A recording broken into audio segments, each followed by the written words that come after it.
Good morning everyone. मैं doctor Sushila योगाचार्य Churu से आप सभी का यूट्यूब और फेसबुक के लाइव सेशन में स्वागत करती हूँ। तो पिछले दिन हमने चर्चा की थी एनाटॉमी में बहिस्रावी एंडोक्राइन कहते हैं, एंडोक्राइन ग्लैंड कहते हैं। आज हम चर्चा करेंगे एंडोक्राइन ग्लैंड, इसे हम अंतःस्रावी ग्रंथि कहते हैं। तो उसका बहिस्रावी ग्रंथि का काम था एंजाइम्स का छोड़ना जो डक्ट युक्त थी, और ये नलिका बहन है, डक्ट विहीन ग्रंथि है। इसमें क्या होता है कि मतलब एक मतलब नलिका युक्त है, दूसरी है वो नलिका विहीन है। तो इसका अपना सभी का अलग अलग काम है। वो एंजाइम्स को छोड़ती है नलिका के माध्यम से, जैसे आंसू निकले, हमारे चिट्टा निकला या पसीना निकला रोम के माध्यम से, इस प्रकार से वो क्या है कि अपना वो छोड़ती है एंजाइम। और ये इस अंतःस्रावी ग्रंथि है, ये इसका काम है हार्मोन्स को छोड़ना जो ब्लड से टच रहती है, और ब्लड में अपने जो हार्मोन्स है वो छोड़ती रहती है। जैसे पेंक्रियाज है, अलग अलग प्रकार के हार्मोन्स छोड़ते हैं, इंसुलिन है, ये इस प्रकार से। तो इसमें कौन कौन सी ग्रंथि आती हैं जो हमारे हार्मोन से छोड़ती हैं, इसे अंतःस्रावी ग्रंथियाँ। कभी कभार जैसे प्रश्न ऐसे भी पूछा जाता है कि मतलब ऐसा कौन सी ग्रंथियां हैं और ऐसा कौन सा तंत्र है जिसमें बहिस्रावी और अंतःस्रावी ग्रंथियां हैं, वो का डिटेल से वर्णन किया गया है। ये हमारे भी क्वेश्चन आया था। तो इसमें जैसे पाचन तंत्र एक ऐसा तंत्र है जिसमें मतलब एंजाइम्स और हार्मोन्स हैं वो छोड़े जाते हैं। एनाटॉमी में क्या होता है कि जैसे हम थेरेपिस्ट की डिग्री जब करें, फिर एमए करते हैं या फिर डिप्लोमा करते हैं, तो इनमें क्या है कि ऐसे थोड़ा थोड़ा घुमा फिरा करके दे दिया जाता है, जिससे लोग क्या करते हैं कि मतलब कंफ्यूज में हो जाते हैं कि इसका क्या होगा। तो कुछ लोग हैं वो भ्रमित थे वहाँ एग्जामिनेशन हॉल में कि इसका क्या करें क्या नहीं करें। और जिन्होंने मतलब एनाटॉमी को अच्छे से पढ़ा था वो इस चीज़ को समझ गया। तो मुझे तो तुरंत उस टाइम याद आया कि मतलब ये घुमा फिरा के दिया गया, बाकी है तो ये पाचन तंत्र ही। क्योंकि पाचन तंत्र में क्या है कि एंजाइम, ये अपने एंजाइम्स और हार्मोन्स दोनों छोड़ते हैं। अंतःस्रावी और बहिस्रावी दोनों काम करती हैं, एक एंजाइम छोड़ती है, एक हार्मोन छोड़ती है। तो कभी भी आपको अगर घुमा फिरा के कोई क्वेश्चन दिया जाए तो आप मतलब भ्रमित न होना और दुखी न होना, उसका थोड़ा सा दिमाग लगाना उस टाइम। हालांकि उस टाइम टाइम नहीं मिलता है सोचने के लिए, लेकिन फिर भी मतलब जब हम एक दिमाग है हमारा सक्रिय रहता है, इस चीज़ के लिए सतर्क रहता है और ये काम करने के लिए मतलब तत्पर रहता है, तो क्या है कि उसमें तुरंत ही ये चीज़ है वो आ जाती है।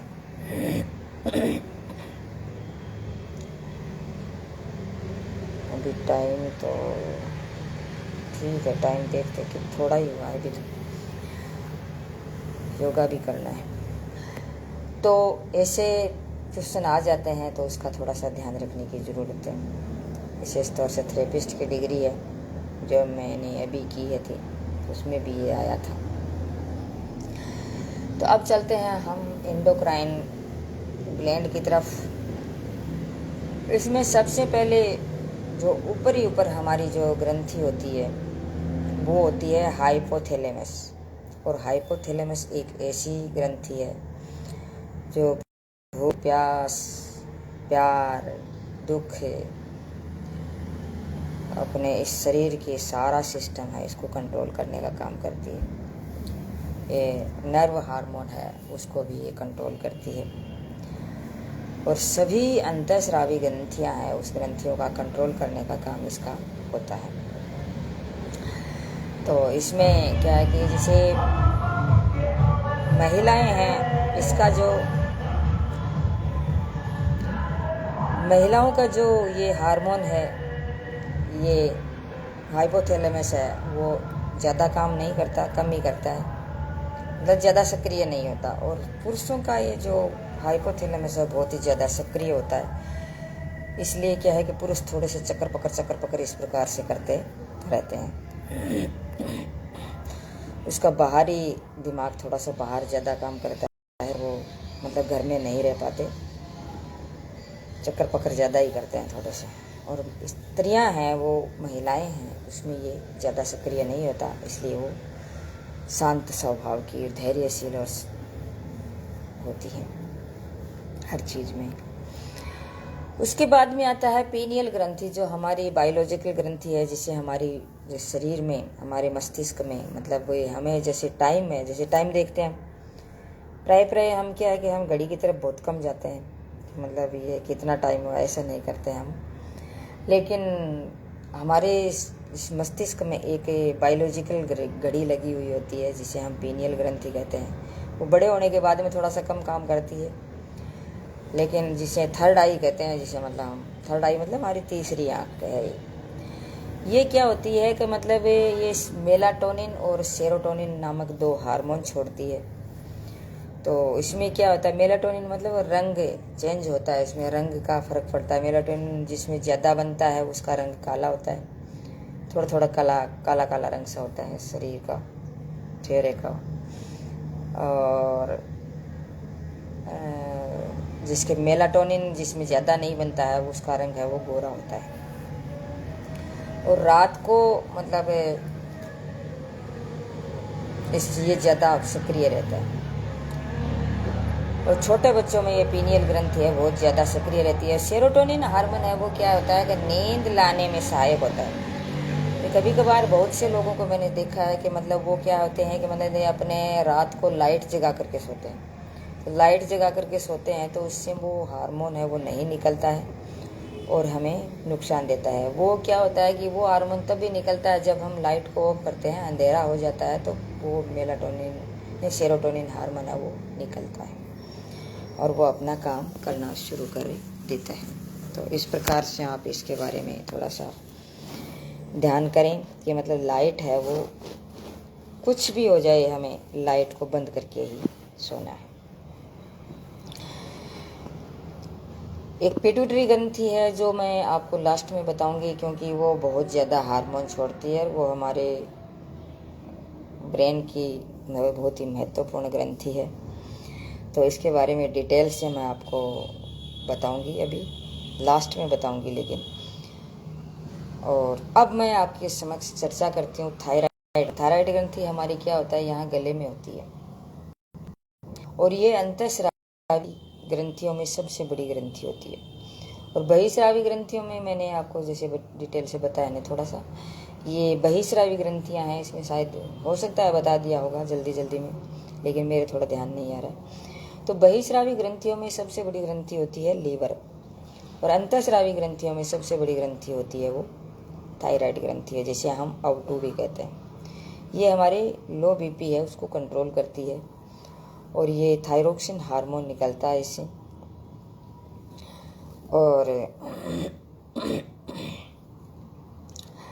और जो पदार्थ निकलते हैं जैसे टायोसिन और आयोडीन है, ये दोनों हार्मोन है, थायरोक्सिन हार्मोन है, उसका निर्माण करते हैं। और ये ग्रंथि है, इससे क्या होता है कि मतलब ये अपना बीमारी हो जाती है ये इसकी कभी से। तो एक तो है ग्वायोटर ग्रंथि, ग्वायोटर जो रोग है वो होता है जिसे हम घिंगा भी कहते हैं। एक छोटे बच्चों में होता है जिससे उसकी बुद्धि है वो कम होती है, बुद्धि पर बहुत ही ज़्यादा प्रभाव पड़ता है, वो है क्रिटिनिज्म। और मैक्सोडर्मा वो है मतलब मोटापा बढ़ता है, इससे मोटापा बढ़ जाता है शरीर का। जैसे हमारे कई बार आपने देखा होगा कि मतलब जिसके थायराइड की प्रॉब्लम होती है वो क्या करते हैं, मतलब उससे वो जब थायराइड में जैसे कमी आती है या कमजोरी आती है या फिर हार्मोन नहीं छोड़ता है तो क्या है कि व्यक्ति में मोटापा आना लग जाता है, सूजन आ जाती है। तो ये मैक्सोडर्मा रोग हो जाता है, मतलब इसकी कमी से। फिर आता है पैराथायराइड, जो पारा आउटू भी जिसे कहते हैं हम। ये पीयूष ग्रंथि का कंट्रोल इस पर नहीं होता है, क्योंकि ये और जो पीयूष ग्रंथि है सभी ग्रंथियों का कंट्रोल करती है, लेकिन ये पैराथायराइड ग्रंथि है इसको वो कंट्रोल नहीं करती है। पैराथायराइड में क्या होता है कि मतलब पैराथायरोक्सिन हार्मोन निकलता है, ये शरीर में कैल्शियम और फास्फोरस को नियंत्रित करता है।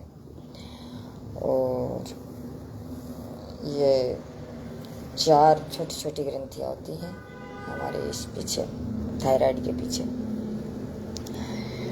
थाइमस ग्रंथि है हमारे यहाँ होती है हार्ट में। जैसे मैं ऊपर से चल रही हूँ, आपको हाइपोथैलेमस, पीनियल और फिर पिट्यूटरी मैंने छोड़ दिया, बाद में बताऊंगी। फिर पिट्यूटरी ग्रंथि के बाद में थायराइड के बाद में पैराथायराइड के बाद में अपने हार्ट में आती है, यहाँ मतलब अपनी छाती चेस्ट पर होती है, ये थाइमस ग्रंथि होती है, जो 15 साल के बाद में ये काम करना बंद कर देती है। तब आपने सुना होगा मतलब 15 साल के बाद में, 15 साल तक बच्चा अगर कुछ भी नहीं खाता है तो उसके अंदर क्या है कि प्रोटीन और लिम्फोसाइट है वो ऑटोमेटिक बनता रहता है, उसे प्रोटीन और किसी प्रकार की वो बाहर से ज़रूरत नहीं पड़ती, वो काम करता है। तो बच्चे क्या करते हैं, मतलब न तो कम ज़्यादा खाना खाते हैं, न कोई मतलब बच्चे या जो वो मतलब उस पर कोई खाने पे ध्यान देते हैं और खेलते रहते हैं सारे दिन पर। तो उसका क्या होता है, वो थाइमस ग्रंथि है वो काम करती है, और वो थाइमस ग्रंथि उससे मतलब शरीर से प्रोटीन है और वो लिम्फोसाइट है वो जनरेट करती रहती है। प्रोटीन से वो उसकी शरीर की वृद्धि होती रहती है,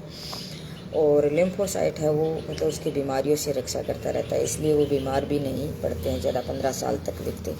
और थाइमस ग्रंथि 15 साल बाद में जब वो काम करना बंद कर देती है तो व्यक्ति बीमार पड़ना भी शुरू हो जाता है, और उसे बाहर से प्रोटीन लेने की भी ज़रूरत पड़ती है। तो इस प्रकार से ये हमारी थाइमस ग्रंथि हमारे शरीर पर काम करती है, तो हमें अंतःस्रावी ग्रंथि के अंतर्गत आती है। एड्रिनल ग्रंथि हमारी जैसे किडनी है, किडनी के पास होती है, ये इसे अधिवृक्क ग्रंथि भी कहते हैं। ये किडनी के ऊपर चिपकी हुई रहती है, दोनों किडनियों के ऊपर चिपकी रहती है, और इसका टेक्निकल नाम है वो 4S और 3F है। तो इसे हम 4S या 3F भी के नाम से भी जाना जाता है। इससे एड्रिनल हार्मोन्स निकलता है, और ये जो हार्मोन निकलता है ये तब निकलता है जैसे मतलब कोई घटना होगी, कोई दुर्घटना होगी, कोई लड़ाई होगी, तो उसमें क्या होता है कि लड़ो और उड़ो हार्मोन निकलता है, तो बीपी उसमें तेज हो जाती है, और व्यक्ति है वो अपने शरीर को कंट्रोल करने में असक्षम होता है, उसे अपने शरीर को कंट्रोल करने में असक्षम हो जाता है, और वो मतलब या उसको या तो फिर लड़ो या फिर उड़ो हार्मोन मतलब बहुत ही अनकंट्रोल होने की वजह से ये हार्मोन निकलता है। इसे फाइट एंड फ्लाइंग कहते हैं, लड़ो या उड़ो हार्मोन कहते हैं। फिर गोनेड ग्रंथि मतलब जनन ग्रंथि, जनन हार्मोन जो स्टेरॉइड होते हैं, और बाकी सभी हार्मोन्स हैं वो प्रोटीन के बने होते हैं। तो सभी हार्मोन है वो प्रोटीन के बने होते हैं। इसमें मोस्ट चीज़ है, जैसे कभी कभार क्वेश्चन छोटे छोटे क्वेश्चनों में पूछा जा सकता है कि मतलब ऐसे कौन सी ग्रंथि है जिसमें स्टेरॉइड हार्मोन तो बनता है लेकिन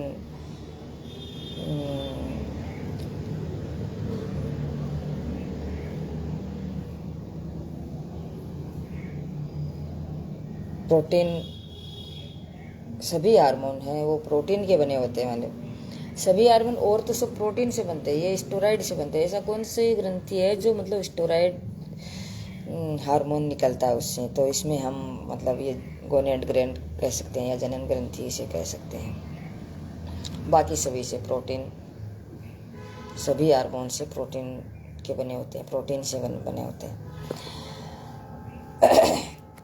अब है मेल में कौन सा हार्मोन निकलता है, तो टेस्टिस होते हैं, उससे मतलब जो हार्मोन निकलते हैं वो 2 हार्मोन निकलते हैं, एक तो टेस्टोस्टेरोन और एक है शुक्राणु स्पर्म बनता है। तो हम मेल में क्या है कि टेस्टिस 2 होते हैं, तो वो मतलब टेस्टोस्टेरोन हार्मोन निकालते हैं, और शुक्राणु मतलब स्पर्म बनाते हैं। और फीमेल में क्या होता है, 2 ओवरी होती हैं, उसमें टेस्टिस होती हैं, और इसमें 2 ओवरी होती हैं। ओवरी मतलब 2 गर्भाशय होते हैं, ये नहीं, वो बच्चादानी होती हैं। तो उसमें क्या होता है कि मतलब फीमेल में निकलता है एस्ट्रोजन और प्रोजेस्टेरोन और रिलैक्सिन हार्मोन, 3 हार्मोन निकलते हैं। जिसमें क्या है कि जैसे एस्ट्रोजन हार्मोन है, ये तो पीरियड्स के निर्माण में सहायक होता है, ये ओमम बोलते हैं जिसे हम। और प्रोजेस्टेरोन है, वो क्या होता है कि मतलब प्रोजेस्टेरोन है वो बच्चे के निर्माण में मतलब सहायक होता है।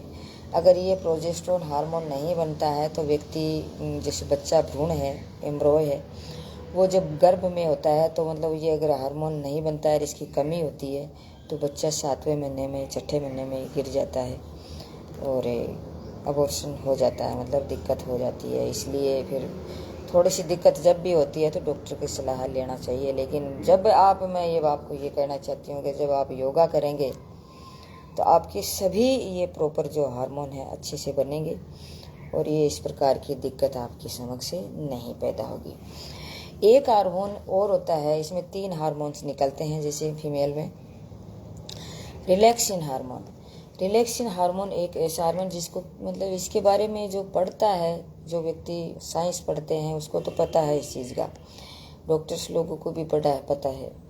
और मतलब लेकिन ये जो हमारे जो साधारण जनता है, साधारण नागरिक है, उसको इस चीज़ का पता नहीं होता है। तो रिलैक्सिन हार्मोन निकलता है, उससे क्या होता है कि हमारी जो ये गर्भाशय है, गर्भाशय का मुंह है, वो खुलने में सहायक होता है और हमारा जो बच्चादानी है वो मतलब उसका विस्तार हो जाता है। और हमारी जो निष्कासित जो अंग हैं वो भी मतलब एकदम से मतलब उसमें रिलैक्सेशन बन जाता है, अच्छा सा मतलब ये लचीलापन बन जाता है, जिससे क्या है कि बच्चे होने में आसानी रहती है। तो हमें क्या होता है कि मैं नॉर्मल डिलीवरी करने में हम सहायक होते हैं। तो ये हार्मोन है वो नॉर्मल डिलीवरी करने में सहायक होता है, रिलैक्सिन हार्मोन बोलते हैं इसे। ये मांसपेशियों को मतलब फैलाता है, हमारे जो योनि का जो भाग है उसकी मांसपेशियां हैं उसको फैलाने का काम करता है। लेकिन डॉक्टर्स लोग क्या करते हैं कि मतलब इसमें ये ऐसी दवा देते हैं, कभी कभार ज़्यादातर ही देते हैं, अब तो फिर भी नहीं देते हैं, समझने लग गए हैं। लेकिन ऐसी दवा देते हैं जो मतलब ये कहते हैं कि उस लेडीज़ को कहते हैं कि ये दवाई है वो सुबह शाम जब भी आप लेते हो मतलब ध्यान से लेना है, इसको ज़रूर लेना है, ताकि वो क्या है कि वो उसमें फैलाव भी नहीं होता है, दिक्कत होती है और वो रिलैक्सन हार्मोन है वो वहाँ नहीं बनता है, जिससे क्या है कि वो मतलब नॉर्मल डिलीवरी नहीं होती है और वो ऑपरेशन करना पड़ता है। और ये एक महिला के लिए बहुत ही नक साबित होता है, जिससे क्या है कि उसमें मतलब ऑपरेशन करवाना पड़ता है।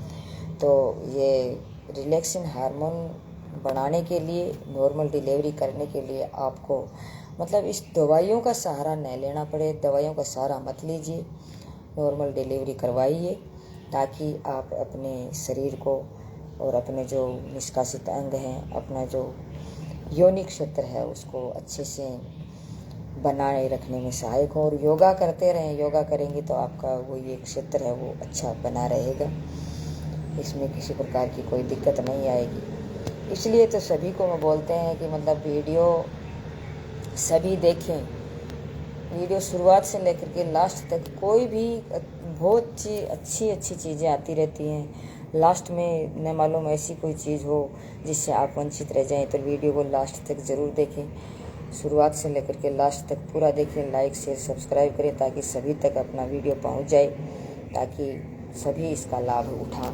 सकें। तो इस प्रकार से नॉर्मल डिलीवरी करने के लिए ये रिलैक्सिन जो हार्मोन है ये तभी होगा जब हम योगासन करेंगे और मतलब दवाइयों का सहयोग नहीं लेंगे। तो इसलिए इस चीज़ का ध्यान रखें। अब आती है हमारी पिट्यूटरी ग्रंथि। पिट्यूटरी ग्रंथि जो हमारे ब्रेन में होती है वो सभी ग्रंथियों को कंट्रोल करती है, लेकिन पैराथायराइड ग्रंथि है उसको कंट्रोल वो नहीं करती है। तो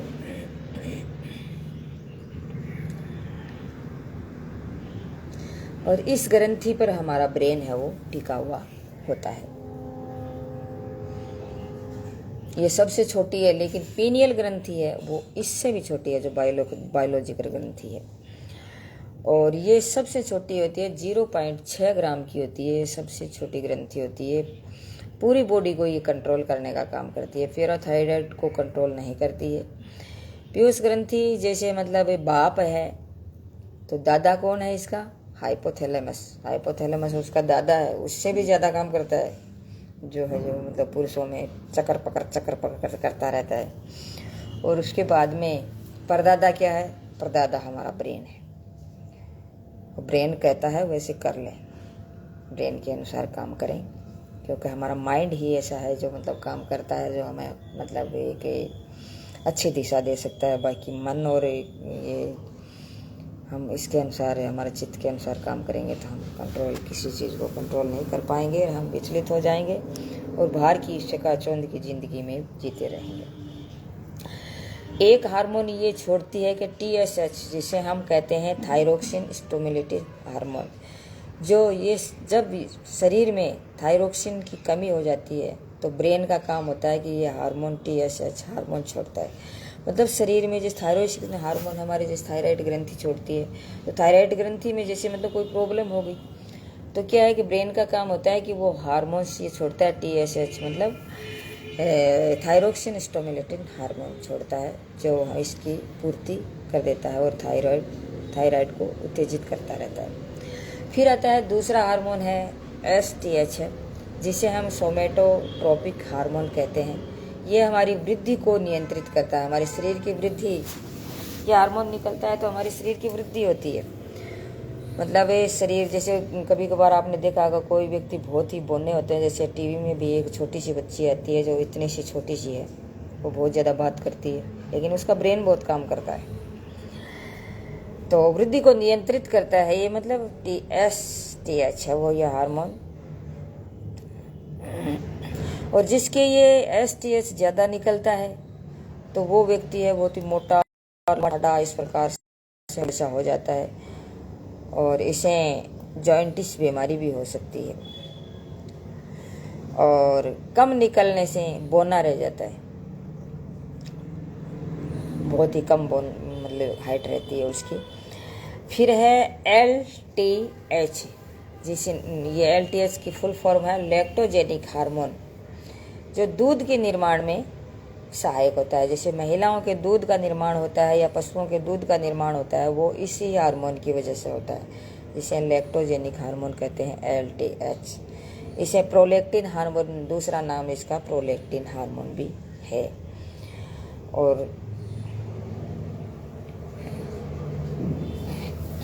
एक हार्मोन है जो चौथा हार्मोन है, जिसे ऑक्सीटोसिन हार्मोन कहते हैं, जो वो क्या करता है कि मतलब हमारे शरीर है, इसे दूध को स्तन से आराम से निकालने में सहायक होता है। मतलब दूध, जैसे कभी कभार आपने देखा होगा गाय हैं या भैंस हैं, जो भी कभी कभार जैसे दूध, जैसे वो जिसे हम पावसना बोलते हैं अपनी मारवाड़ी भाषा में, तो दूध है वो क्या होता है कि मतलब बाहर अपने आप निकलना शुरू कर देता है, तो उसमें क्या होगा, ऑक्सीटोसिन हार्मोन ज़्यादा होता है, तो वो दूध को ऑटोमेटिक बाहर निकालने में सहायक हो जाता है। और कई लोग क्या करते हैं कि मतलब वो बहुत ही निर्दयी होते हैं, तो उस गाय को ज़्यादा दूध निकालने के लिए और इस ऑक्सीटोसिन का है मतलब वो इंजेक्शन देते हैं। इंजेक्शन देने के बाद में वो क्या है कि दूध पूरा निकाल लेते हैं, वो पूरा दूध बन जाता है, पूरा निकल जाता है, और फिर बछड़ा है वो रोता रहता है बेचारा। तो वो बहुत ही निर्दयी व्यक्ति होते हैं जो मतलब इस ऑक्सीटोसिन हार्मोन के इंजेक्शन लगाते हैं। लगाना नहीं चाहिए, जितना दूध देती है उतना काम में लें, बाकी बछड़े के लिए छोड़ दे बेचारा, वो भी तो उसकी भी तो माँ है। फिर आता है मतलब वेसोप्रेसिन हार्मोन। वेसोप्रेसिन हार्मोन है वो क्या होता है कि मतलब पेशाब की सांद्रता को नियंत्रित करता है। देखो मतलब ये पीयूष ग्रंथि है, मतलब कितना काम करती है, मतलब सभी ग्रंथियों को कंट्रोल भी करती है, और ये थायरोक्सिन स्टिमुलेटिंग हार्मोन भी निकालती है जो थायरोक्सिन को कंट्रोल करती है, और वृद्धि को भी नियंत्रित करती है, और अपने जैसे दूध का निर्माण जो हार्मोन करता है उसका भी निर्माण करती है। दूध को बाहर निकालने का काम करता है जो ऑक्सीटोसिन, उसको भी निर्माण करती है। और वेसोप्रेसिन जो मतलब हमारे मतलब पेशाब की जो सांद्रता है उसको नियंत्रित भी करती है। अगर वो हार्मोन जैसे ब्रेन हमारा काम नहीं कर रहा है तो वो हार्मोन नहीं छूटता है और हमारी पेशाब की सांद्रता है वो भी नियंत्रित है, ज़्यादा हो जाता है, हमारा पेशाब गाढ़ा हो जाता है और कम भी हो जाता है, और पेशाब ज़्यादा हो जाता है, कभी कम हो जाता है, ऐसे दिक्कत आने लग जाती है। और पेशाब अगर ज़्यादा लगेगा तो वो पेशाब शरीर से मतलब क्या पानी की कमी आ जाएगी और गाढ़ा हो जाएगा तो पेशाब नहीं लगेगा। तो इसलिए हमारी ये ग्रंथियां हैं बहुत ज़्यादा काम करती हैं, पीयूष ग्रंथि। तो पीयूष ग्रंथि को वैसे कहते हैं ना, मतलब ये सबसे बड़ी, ये पीयूष ग्रंथि मतलब हमारा बाप है। लेकिन उससे बड़ा क्या है, दादा कौन है? हाइपोथैलेमस। और हाइपोथैलेमस में परदादा कौन है? ब्रेन है। तो ब्रेन सभी को कंट्रोल करता है, तो इसको कंट्रोल करते हैं ब्रेन। तो इस ब्रेन को भाई अच्छा बनाए रखें, इसका जो नर्वस सिस्टम है इसको ठीक बनाए रखें, ताकि हमारे पूरे शरीर का कंट्रोल इसी से होता है। तो आज बस इतना ही, बहुत लंबा हो गया होगा शायद वीडियो। तो अब मैं डॉक्टर सुशीला योगाचार्य अपनी वाणी को विराम देती हूँ। और वीडियो को लाइक शेयर सब्सक्राइब ज़रूर करें, ताकि दूसरे लोगों तक, दूसरी महिलाओं तक, दूसरे बच्चों तक, दूसरे पुरुषों तक ये चीज़ पहुँचे। अकेले खुद ही जैसे इस वीडियो जो देख रहे हैं, लाइव देख रहे हैं, जैसे मतलब फेसबुक पर लाइव देख रहे हैं, वो देख लेते हैं, वो तो यूट्यूब पर भी नहीं देखते हैं, क्योंकि अपना देखना है वो देख लेते हैं। लेकिन जिसको पता नहीं है उस तक भी ये वीडियो पहुंचाने का प्रयास करें थोड़ा सा प्लीज़, ताकि सभी इसका लाभ उठा सकें। जय हिंद, जय भारत।